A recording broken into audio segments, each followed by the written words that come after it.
একটা huge market. আপনার ইকোনমিতে, UK ইকোনমিতে একটা হিউজ পরিমাণ কন্ট্রিবিউশন রয়েছে এই কুলিনারি ইন্ডাস্ট্রি। সো অবভিয়াসলি আমরা কিন্তু দেখছি আমাদের যারা কারি ইন্ডাস্ট্রির যারা লিডার্স রয়েছে তারা কিন্তু বারবার অতীতেও আমরা দেখেছি যে গভর্নমেন্টকে কিন্তু তারা প্রেশার ক্রিয়েট করেছে যে আমাদের এই সেক্টরটাতে আমাদের স্টাফের প্রয়োজন, স্টাফ সাফিসিয়েন্ট আমরা পাচ্ছি না, যার কারণে আপনার ইন্ডাস্ট্রিটাকে গ্রো করা যাচ্ছে না। অবভিয়াসলি এখন আমি বলছি না যে তারা আইন মানবে না, অফকোর্স আইন মানতে হবে। আপনি একটা দেশে লিগালি আপনি ব্যবসা করবেন, আপনাকে অবশ্যই আইন মেনেই করতে হবে। আপনি যারা এখানে লিগাল রয়েছে, বৈধ রয়েছে, তাদেরকেই আপনি রিক্রুট করবেন। তার জন্য তো অবভিয়াসলি এখানে হিউজ পরিমাণ ফাইন রয়েছে।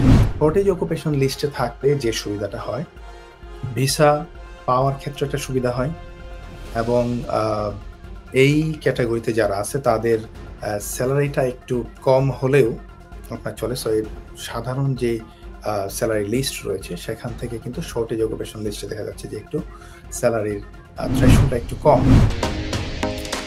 Stonebridge Legal Solutions Limited, your trusted immigration partner.